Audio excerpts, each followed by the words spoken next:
Welcome to The Creative Curtain, the podcast that takes you behind the scenes of the creative mind. And now your host, Erik Fox. Welcome to episode number 2 of The Creative Curtain, where we go behind the scenes of that creative mind. My name is Erik Fox. Welcome back, and greetings if you're joining us for the first time. Stage performers, subway buskers, stand-up comedians, they often have a specific audience in mind. An audience in a sold-out theater, the checked-out, fast-paced commuters, or small crowds in a smoky room. So what is a performer to do when the audience is everywhere all at once? Today we're going to pull back the curtain and discover the creative skills that Tino Cochino uses to connect with such an audience. He's the host of the #1 Latino-hosted English-speaking syndicated radio show in America, as well as host on the Twitch original The Daily Drift. We go behind the curtain now with Tino Cochino. This is The Creative Curtain. You know, you travel anywhere around this country and you turn on a radio station, you have a pretty good chance of hearing this man's voice that we're going to talk about today. His name, of course, is Tino Cochino. Just as a disclaimer here, you and I have actually crossed paths numerous times, but I'm excited because this is literally the first time we were talking about before we started recording. First time you and I have actually had a chance to sit down and talk. Just have a person-to-person talk. We chopped it up in Portland, but we were both highly under the influence of alcoholic beverages, and so I was on live. I don't know about you. the conversation's a little patchy, so this was going to be better. I'm just drinking some water right here with a little Mio in it for flavor. I promise you, there's no alcohol, and you have my full attention. I got a pure Coca-Cola beverage over here, so we're good to go here. Very nice. So, like we do all the time here on the Creative Curtain, is we talk about, all great stories without history have a beginning, a middle, and an end. I don't like the word end because we haven't read our ends in our lives that we're living and are going through right now. So we talk about the continuation and the future. And I'm telling you, the one in which we're going to talk today, Tino Cochino, has quite a bright future ahead of him, where he's still writing that future and that continuation. So I'm excited about that.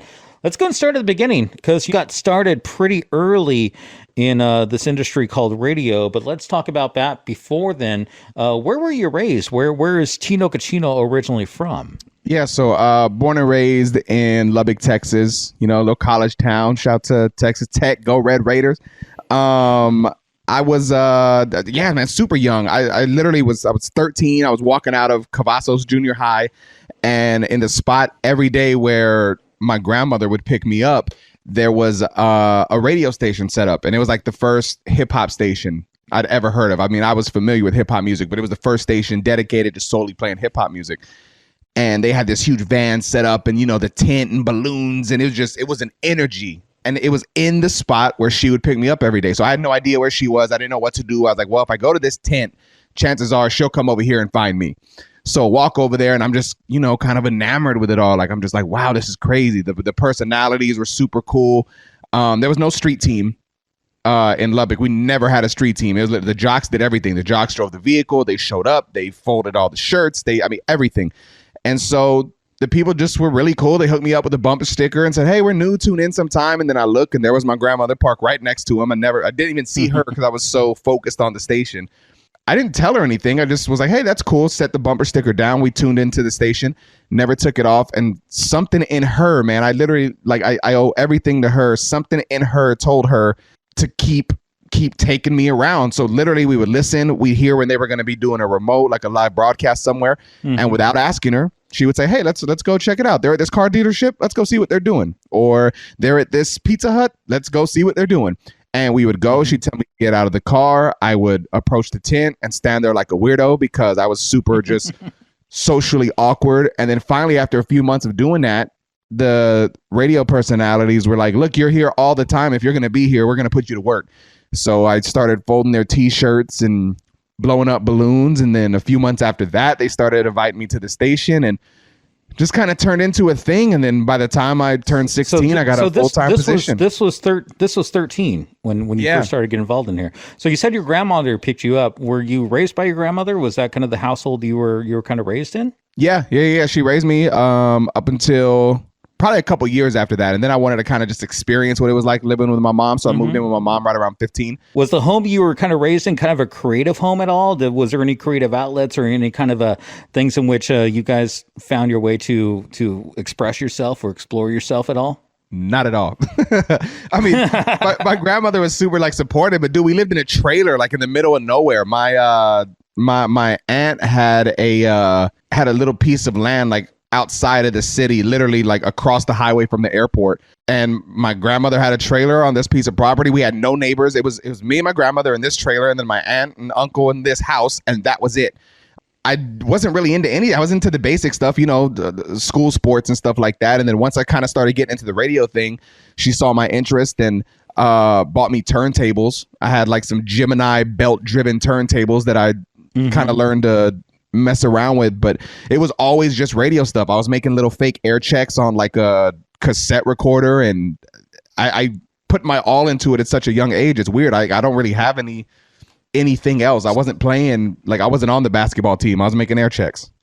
So that was like the first creative outlet you had, was the radio atmosphere, that little environment where it kind of like clicked something inside of you. Maybe you didn't know you had, but it was there to be found, and radio found it. Yeah, 100%. I mean, I would go to school, and even before I was like hanging out with them or doing anything, like when we were just listening, I would go to school. As soon as I got out of school, I could not wait to listen and write down the top 7 songs and call in and try and win the prize of the night. Like I was just, just radio, something about it just drew me to it. So 13, you interned for them. Kind of they're like, hey, you won't go away, so we're gonna bring you in. Pretty much, yeah. So, and then that transition into 16, you were actually given your first full-time air shift, which is at that time was almost unheard of. So that's amazing. What was that like? What was that first experience when you walked in, where it's like, this is my domain, this is my place, I own this time? Well, I definitely didn't feel like that. It was because everybody around me, was like twice my age. So I think a lot of people didn't understand it. They're like, why are you giving this kid the job? And then, I mean, there's 2 ways to look at it. One, company trying to save money. They know they're not going to pay me no crazy salary. So that's a win. Right. But 2, like on the positive side of it, I mean, they gave me a shot, like people don't just give kids a shot, especially to trust them enough to go in and turn on a microphone and talk to, 100,000 people. So, I mean, I always appreciate him for it. There was a lot to prove, because I know there was a lot of people within the building, outside of the building, that just didn't understand it. They didn't get it. What are you doing? Oh, he's going to fail. And I knew I couldn't. So, I mean, there was a lot to prove. Let's walk through the halls on that first air shift when, all right, I've been hired on, I've been brought in. This is my time to, anyone who's been in that position, the nerves overtake everything. But what else were you feeling? And when you hit that little button for the first time to turn that microphone on, what was going through your head? What's crazy? I don't remember too much of it. Like recently, I've told myself that I do too much living in the future to appreciate the moment. And a lot of like when I first got into it, I don't remember everything. Like I don't remember my first on-air shift, which sounds so weird, but I don't. I do remember the first song I ever talked into, and this was before I was an employee. Like, I just remember the morning show at the time, Cruz and Roby. They were like, you've been around long enough. I think you should do a break. And they threw me on, and my very first song I ever talked into was Joe, I Want to Know. And I remember it, excuse me, I remember it starts off like, you get about 6 seconds before he goes, yeah. And so I knew that little yeah, and so I'm waiting because I have my little thing. Like, I remember everything about that. But like the actual first shift, I don't really remember. It's like little just kind of bits and pieces that come together. I'm trying to do a better job now as I get older to kind of, when I have a crazy moment, to really just take it in and appreciate it for what it is. So obviously the first time getting into radio, a lot of the times we talk to a lot of people, but a lot of the times we're talking to ourselves because we're in a little room with us and a padded wall, which, padded wall usually means something else. But for us, it's our life for so many times and so many existences. So you did that and you took it to number 1 in your hometown. What was that feeling like? Because radio, for those who maybe not know, is a very nomadic existence. You kind of go where you got to go. But the fact in which you were able to be number 1 in your hometown with the people you grew up with, what was that feeling like? It was cool and scary. It was cool because, like you said, this is hometown. I've been trying to do this. I was able to prove people wrong that thought I was crazy for just hanging around. I did it. I got the show. I was able to prove that I can be engaging at such a young age and build with an audience. And especially back then, it was Diary. It was a new station. It took a lot to get people to remember Tino or Nighttime or that station or whatever and actually write it in. So It was very cool. But being so young, you got to remember I'm in school and I'm getting a lot of attention from girls and stuff, and they like it. And the guys didn't like it. I just switched high schools because so many people wanted to fight me. I almost got ran off the road one night. Because I was already doing clubs. The clubs would put like huge X's on my hand and let me come DJ. And so I was DJing the fraternity parties at 16, 17 years old. And so I remember one night I used to do this club called Crystal's Nightclub, and I think it's still there. Huge club. It was the biggest club in the city, and I was DJing a party for OD5, and club was crazy, shut it down. It was awesome. I'm on my way home, super tired. It's like 3:30 in the morning, and out of nowhere, boom, my car gets hit. And I look around, and it's this group of guys, like kids that I recognize, flipping me off, screaming, boom, they hit me again, almost run me off the road. I see a stoplight. And I'm like, dude, I should run it. They're going to do something. Something told me to stop. I stopped. They ran it, got clipped by another car. They kind of spun, kept going. And then Lord knows what happened. But from that point on, I was like, man, I got to switch schools. So there was just a ton of like weird, young envy. Work-wise, it was super cool. And I mean, things are going great. But on a personal level, it was just really weird because, most 16-year-olds aren't doing stuff like that. So it was just, I don't know, I guess some type of intimidation that a lot of other kids felt. So it was weird. The fact in which at 16, bringing all this already on yourself, where a lot of us at 16 were just learning to drive. Tino's being driven off the road after really living a lot of life already. So after that, nearing your 21st birthday, so about 5 years later, you actually took your next step, which was heading to San Antonio. What was that like? Because San Antonio is not a small town. I mean, Lubbock, it's not a small town either, but it's also not a huge town. What was that feeling like when you made that jump from Lubbock, Texas to San Antonio down the road? What was that like? It's funny because when I was younger, I had no dreams of LA or, top 10 markets. I didn't think of anything like that. In my eyes, I wanted to be in Austin because that's where one of my mentors at the time, that's where he went. And I was like, man, he went to Austin. And I saw he was making, great money from endorsements. And I went to the station. I couldn't believe how nice the studios were. And I was like, man, if I can make it to Austin, I know that's my end all be all. And so San Antonio, it's like an hour away. I was like, dude, this is going to be crazy. It was a great experience. My program directors were super awesome. And I was obviously still really green, but they did a great job of helping mold my talent and give me more responsibilities. It was a phenomenal experience, man. It was also the first time that I was let go because of a format flip. What was that first feeling like when you stepped into the studios of San Antonio, where it's like, all right, this is my new domain. I'm going to make some journeys. And what was the feeling then?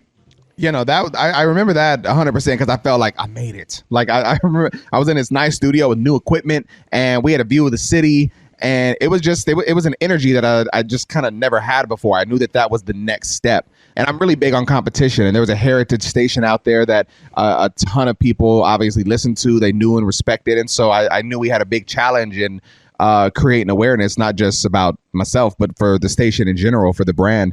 So I was excited, man. It was really cool. I built some friendships that I still have to this day. And it was just a really good learning experience. But you also experienced something that you've never experienced before, and that was, fortunately, like a lot of people who are in this business, the first time of being let go. What was the feeling and the vibe, and what was going on in your mind when that came down? It was crazy because I was not prepared. I was 21, 22, living check to check. But not like in a struggling way. Like that was just kind of what it was. Like I had enough money to pay my rent and pop bottles at the club and buy clothes. And I was at that time, I'm 21, 22. So life was good, right. But I wasn't thinking about the future. I wasn't planning. I wasn't saving. And so when they come at you and say, hey, here's your final check, we're flipping formats at noon.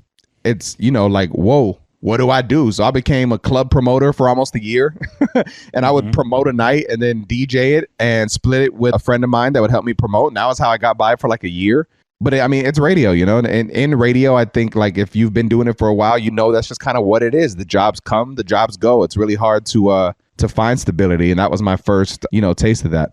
It's funny, it sounds corny, but it's like one of those things that was like a blessing in disguise because it happened. Mm-hmm. And if it wouldn't have happened, I never would have went to LA, I don't think. I'd never been out of Texas. And my program director at the time Shout to Eric Sean. He was like, look, man, I'm about to move to California. And he was from there originally. So he's like, look, I'm about to move back to California and I'm going to be the road manager and DJ for 3 6 Mafia. You should come. Mm-hmm. Dude, I'm 22. You know, I don't have nothing else to do. I don't have nothing to lose. So pack my clothes, boom, went out there. And literally my eyes were open instantly. I had never heard like West Coast music. I mean, I was familiar like with the Dr. Dre's and Snoops and stuff, but I didn't understand the energy. I didn't understand the culture of it. And my eyes were so open. And from the first time of even hearing that type of energy come through the radio, I was like, I never want to go back to Texas. Like, this feels right. And from that point on, I never did. I stayed in California. So your next stop in Radio Land was in California. What was that next experience and next vibe like? And you said you took a year off to do a lot of other experiences, a lot of explorations of your life. What was that feeling like when you did re-enter Radio Land after, you know, did you have any jadedness from being let go, or was there any of that inside of you that you were kind of need to move on from or exercise from yourself? I'm trying to figure out the better way to say that. I was just scared that I wasn't going to get another job. I was like, man, I don't have industry connects like that. Once I was let go, I realized I did a horrible job of marketing myself outside of that station. It was just, I've attached myself completely to that station. Nobody else knew me outside of it. No one knew me outside of the city. It was strictly a San Antonio thing. It just put a lot into perspective. And so once I'm in California, I'm like, dude, I literally know nobody out here. The cool thing is I was releasing music at the same time. And my manager, who was my former program director that I mentioned, he was on the road with 3 6 Mafia. So he would take my songs along with their stuff and, you know, pitch them around. And then at one point he's like, look, let's do a run and go meet PDs. And so we literally would hop in a car and drive up and down California like once a month and just sit down at radio stations and meet program directors and talk to them. And half of them never even thought about playing my music, but it was still meeting them and, you know, introducing myself and creating that relationship. And as the years go on, you know, I ended up finding a full-time position in Bakersfield. Shout to Jay Reed for even giving me that look. If he wouldn't have, I probably still would have been unemployed. He was the one to give me a look and, you know, believe in me to do something in California. I was just this Texas kid.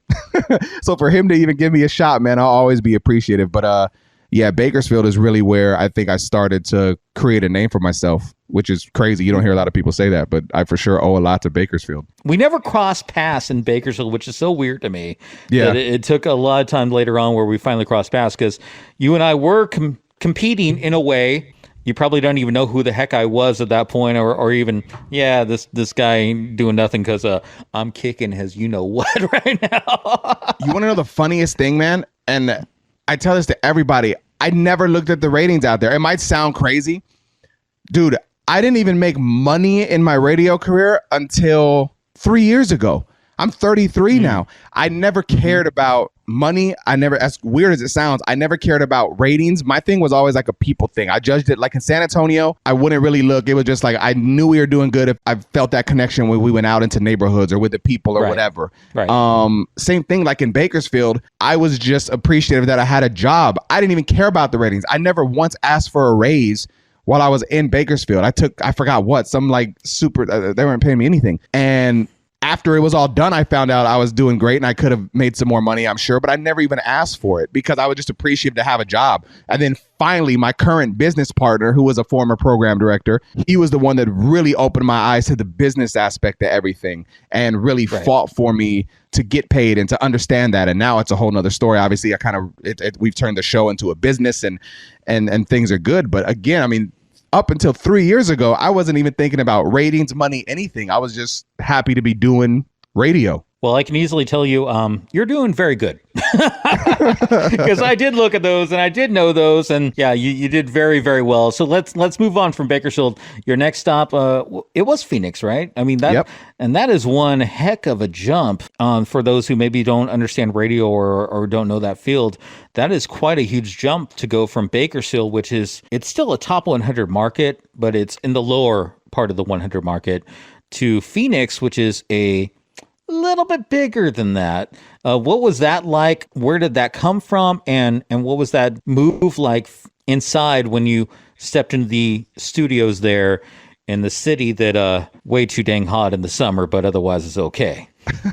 I mean, people always say you got that little voice in you, right? And so I always listen to that little voice. I always know it. Every time I have it's always sent me in the right direction. Whatever it is, that gut feeling, I always listen to it. And whatever decision, it could be something small as buying groceries to career decisions, whatever. That little voice, I always listen to it. And that little voice was telling me after being in Bakersfield for about 4 years or so, I was like, dude, I can't do anything else here. I've reached my peak. There's nothing else I can do. If I want this to grow, I've got to get out. So I was sending air checks everywhere. I didn't care what it was. I just needed to be in a different market, different people, grow the brand. And so I almost moved to Cleveland, out of all places. I was talking to somebody and they were kind of putting me in touch with the program director, trying to put in some good words. And then out of nowhere, Mikey Fuentes, who was programming KKFR at the time, I would send him air checks all the time just because I was a fan of that station. That station used to be part of MS, which was Hot 97, Power 106, and it was Phoenix. So when you would go to ms.com, you would see those three logos next to each other. And that was just one that I always thought, like, damn, that'd be crazy to be a part of that company. I would always send Mikey air checks. He'd never respond. Out of nowhere, I get a call and he's like, hey, still interested? And I'm like, hell yeah, man, I'm trying to get out. And he's like, well, listen, come out this weekend. Let's do an audition. So they flew me out. And it just worked out so perfect. They threw me on for a Friday, Saturday audition. Both nights, there were artists in town that I had relationships with. So they stopped by the station during my audition. So we already had a rapport. We're vibing out on the air. That was great. We went out. It was just a really good energy. They offered me the job on that Sunday. And then I want to say like a month later, I was in Phoenix doing nights and just never looked back. I mean, Phoenix for sure changed my life. Every time, I mean, every little thing has been a step, but Phoenix and the people and just everything. Phoenix, I owe everything to this city. So that was kind of the vibe that like fed your creativity and fed your soul, I guess you can say, is that was where you found your home. And we'll transition into current, of course, but that was where you found that was your creative home. Yeah, for sure. The people out here were so hungry. Also, like my coworkers, you know what I mean? Like the people were so just hungry, and it was more like people on Street Team had side hustles that could still be promoted throughout the radio station. I remember like having this conversation with one of the Street Teamers who he was the first one and the only one to really show me love originally, because everybody had someone else that they wanted to get the job and that person didn't get it. But this one Street Teamer came up to me and he was like, yo, I looked at your stuff online. I really like it. If you ever want to do anything, I do video, let me know. And I remember thinking, dude, I've been wanting to do produced video on Instagram because nobody was. You might get a couple little selfie videos, but nobody was doing online Instagram original content. So I sat down with them, had the conversation. We started doing it. And then, I mean, a couple months into it, dude, I literally had people from Power 106 in LA at the time and from different markets, Miami, all over, DMing me on Instagram like, yo, I love your content. This is crazy. I haven't seen it before. I haven't seen it. And so that was where I started seeing, yo, this is crazy. Like I'm surrounding myself with the right people. I have these ideas. They can help execute it. That was the biggest thing about first coming to Phoenix, is that people here wanted more. And everywhere else I had been, they were kind of content with the current situation. So they were hungry for more content, more creativity, more just really connecting with them. Because I remember in Bakersfield, that was the one thing I always was very sometimes jealous of, sometimes just feeling real about, is your authenticity and your ability to connect with just a person, you know, just someone feeling like they are that special and they are that connected. In a city like the size of Phoenix, to be able to creatively make them feel that way, that's pretty huge. I don't know what it is. Like, I think our biggest thing is just, we always preach it, even now when we go to different cities, you know, it's just transparency. Like, I think we like to pride our show on the fact that I think we're one of the few syndicated shows that doesn't just throw celebrities in your face. Like a lot of these shows, and I think it really showed when the pandemic happened. When the pandemic happened and shut down, a lot of these shows that depend on celebrity content didn't have it and kind of went silent. It was like, what do we do? What do we do? We were able to thrive almost, which is crazy to say. I mean, we truly, because that's just what we've based everything on. Our show is 90%, you know what I mean, us and or listener based. Everything else, the celebrity stuff is there. We'll do like a tea time, which is entertainment, gossip, or whatever. But that takes up two breaks of the 24 that we do a show. Other than that, it's pretty much all listener based or lifestyle. It's just, for the most part, I think that's why the show works in so many different markets and different formats is because for the most part now, nobody's just listening to hip hop or nobody's just listening to pop. Everybody's on Netflix watching this, that, and the other. Everyone's on Spotify listening to this, that, and the other. So whatever happens in between, that's the connection. And I think that's kind of what we figured out early on. I think that's so smart because musically, I mean, to be perfectly blunt, the lines have blurred so much on what a format is or what music is even. Because something that could be just considered, oh, that's a hip hop song, oh, that's a pop song, have blended so much where you're able to work within the lines where, you know, when it was before, you had this and it had to be sorted this way. You had this song had to be sorted this way, where you see a lot more crossover and a lot more people like really connecting to a lot of different genres, a lot of different experiences. And I think you guys, with your show, being able to connect with all those lines is really a fascinating thing to see. Yeah, no, I'm that's one thing we pride ourselves on, I think. And I mean, it's a goal of mine. Like we were talking recently about the show possibly being on an alt station. And that excites me, man. Like stuff like that is cool. Like people ask certain goals and stuff. Like for me, it's not even so much about X amount number of markets anymore. Now it's just about doing that next thing. You know what I mean? Like what show can be played on Real 92.3, but also on an alternative station, but then also on Energy. And like, I want to be that show. And I think it's possible. It's just about, you know, we're brave enough to do it within the content, but now I need to find program directors that are brave enough to try it. Let's talk about the creative aspect of it all as a team environment, because, you know, when you were in Bakersfield, when you're some of these other markets that you started in and grew in, you're kind of the one-man band. You know, you had the cymbals between your knees, you had the big bass drum in front of you, kind of creating the whole instrumental, but now you are a collaborative environment. You are a team. You have different facets and different experiences from different people on a team.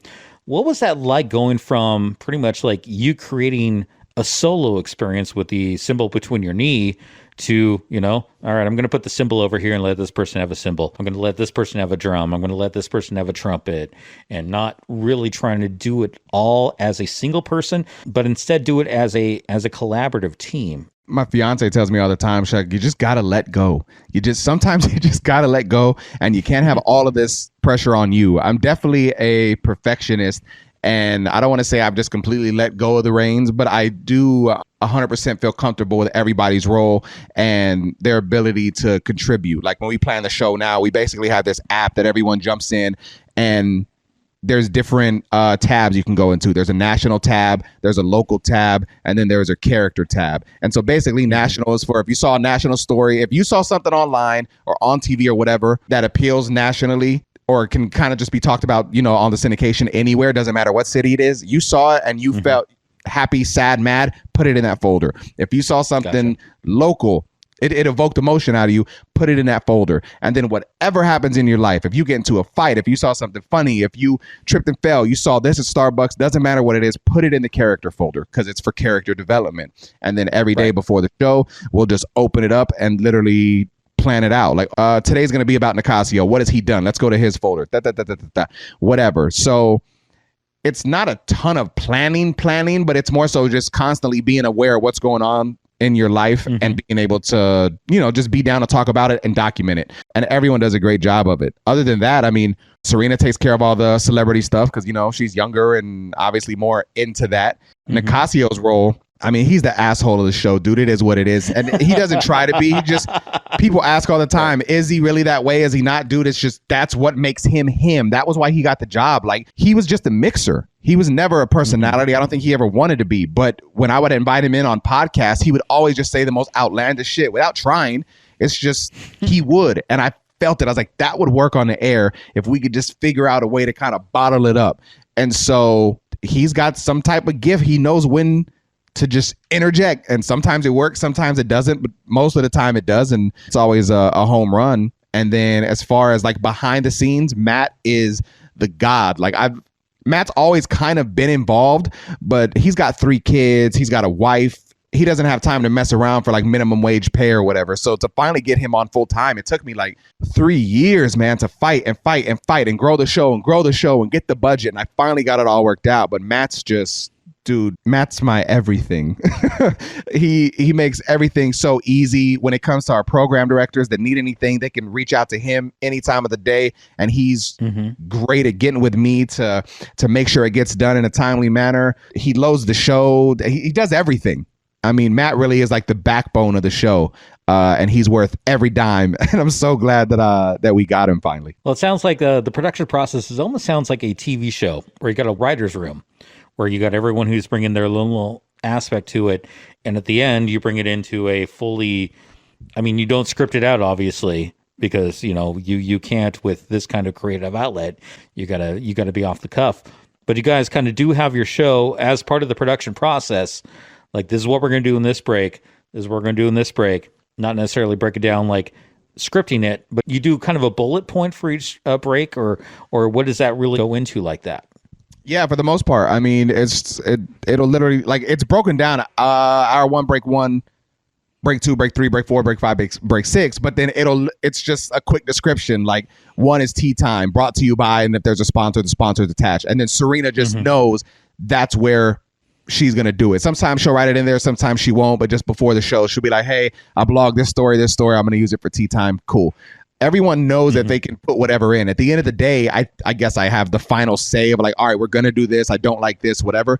But everyone knows to just put it all out there. And then even if there's an idea that doesn't work, we'll talk about it and figure out 9 times out of 10 a way to make it work. Because I don't ever want it to feel like it's just this dictatorship and it's my way or the highway. I think everyone knows that there's creative freedom. It almost feels like you're like the Tina Fey, because I've seen some like behind the scenes stuff with Tina Fey and how she really operates like a writer's room when it came to like 30 Rock or even SNL when she was doing writing over there. Kind of that mentality where, yeah, I'm going to still be the final person to say yes or no, but I'm not going to say no heavy-handed. That's kind of what your show is. Exactly. So let's talk about, we talked about it a little bit. I'd like to hit it up again because I think it really affected not only radio. Obviously, this podcast talks to a lot of creative types in a lot of different fields. So 2020 has really kind of transformed creativity in not just radio, which obviously you and I are very keen to, but it's also affected a lot of people. What has that been for you guys? I mean, content-wise, kind of like I said earlier, I feel like we were kind of ahead of it. We just kind of like our process and the way we do everything on a day-to-day basis. I think we didn't really change anything. The only thing we kind of had to adapt to was working from home once everything locked down the first time. We're obviously doing it a second time now because of COVID, but the process hasn't changed too much. Again, it's more so just because we're at home doing it, I don't want it to sound like we're at home. So it's about making sure everybody has the right equipment. We'll do everything on Zoom. Perfect example. We did everything on Zoom 2 nights ago. And once we were done and I listened back, my microphone sounded like I was a robot. And I was like, there's no way I'm sending this out to all these cities like that. So I went in by myself and I recut the whole show, all of my parts. I recut the whole thing, all 4 hours worth. I didn't have everyone else do it, but I think it's just little things like that, like just being super picky and like perfectionist, like just wanting to make sure that it doesn't sound like we're at home. I think we've kind of been prepared for it. In a weird way, nothing really changed. I think if we were focused on the celebrity stuff or whatever, it definitely would have been tougher. But being that we're just super lifestyle based, I mean, we were able to do the show from home, talk about what we're experiencing on the daily, going to stores and finding no toilet paper, or can't find cleaning products, or this, that, and the other. It was all still so relatable that I think it was still engaging. So you guys were way ahead of the curve. Just wait for the rest of us to catch up to you guys, and now we're all chilling with y'all. Here we are. We're all on quarantine. So you were talking about authenticity, and you guys really do share a lot of your lives where literally something goes on in your world. It's usually on the show. That's pretty normal and pretty right, and includes a lot of personal stuff. Is there any way in which you feel like maybe there are times you need to shut that off? And if so, how do you find your ways to shut that part off? Or maybe you need a little bubble of privacy, not a huge bubble, but a little bit right here. Is there any feeling? And if there is a feeling of that, how do you handle that? And what do you do in that? I think just kind of going into it, we've all had the discussion, like it doesn't turn off. And we've had that discussion with a couple of people that didn't like that. And at the end of the day, it's like, if that's how you feel, then it's not the job for you. Like, that's just kind of a requirement for what we do. And it is what it is. That's just the decision that's been made. And that's what we're going to do. Now, at the same time, not everything has to go out there. We've got So at one point, we created these character boxes, and it's like, okay, this is Tino. These are all of his insecurities. These are what makes him laugh. This is what makes him mad. This is what he's down to talk about, and this is what he's not down to talk about. So we've got these no-go boxes, and whatever's in that box, we already know we're not talking about that. But if you did not put it in the box, then let's go. It's a free for all. We can talk about it, and everyone's aware of it. And so we know that. And we all have a cool relationship, too, where if there's something, like Serena recently, she's the newest addition to the show. She had something. She's like, oh, my God, this is such a good story. But if I tell this, my friendship will be over. And so then you just got to get creative. And it's like, well, listen, how about we flip the story and we're just going to make that an Insta drama? We'll switch the names for whatever. So now Crystal reached out and here's the situation. And then now that we put it out there, Serena still has a way to connect to it. And she can say, you know what, if that was me, da-da-da-da-da-da-da. And so there's ways around it, but everyone knows for the most part, just in this show, this opportunity, I think it's why we've been so successful is because we don't turn it off. And I mean, you just gotta, you're either down or you're not. It's just kind of what it is. Brilliant, man. So let's talk about, I hate saying the end, as we say the beginning, middle, and end. Let's talk about the future. Obviously, you've already had transition and added more projects to your plate because obviously you don't have enough on your plate. So you've added... I'm trying to Ryan Seacrest this thing, man. So you're actually have added a new Twitch original. What can you tell us about that? And A, how'd that come about? And B, how are you fitting that in with the rest of the 2,884 other things you're doing in your day? One of my biggest things that I told my team and everything, I was like, look, the radio thing is dope. And we've really got, it's a well-oiled machine now. I think we're rolling. We're picking up traction. We're going to be good. But now it's about building it even bigger. How do we do that? How do we build the brand more for people that might not have the radio station or the radio show in their city? And I knew that obviously TV and streaming and I want to get into that, like Netflix, Hulu's, like all that. I see these shows on Netflix. My girl and I watch all these stupid dating shows, and there's like original Netflix dating shows with hosts that I've never heard of, and I'm like, dude, I could be one of these guys. What do I got to do? What's the move? So there's a publicist that I know. And here's how crazy it is. Like, again, you go through all these things in life to get you to where you're supposed to be. This artist that I know, shout to Question from San Antonio, reached out to me and was like, yo, I know this publicist that I think could do some things for you. So based on that relationship from 12 years ago, I get in contact with this publicist. We hit it off and have a cool vibe. And then out of nowhere, just being a good dude, he's like, yo, I know this agent that I think could get you some hosting stuff. So he links me with this agent in LA. We have a good conversation. And he's like, listen, man, you seem like a good guy. Let's try it out. Let's see what happens. I signed a deal with this agent. In 3 weeks, he's like, yo, I've got an opportunity for you. Complex reached out. And right when he said that, I'm like, dude, that's perfect. Complex posts so many dope things. We use them for show prep a lot of the time because they're super on top of it. What do they want? So they're doing this lifestyle show, this pop culture show, basically getting people caught up to speed on things they might have missed. Let's go. So I had filmed a demo for them, sent it to them. They loved it, reached out. We did a live audition.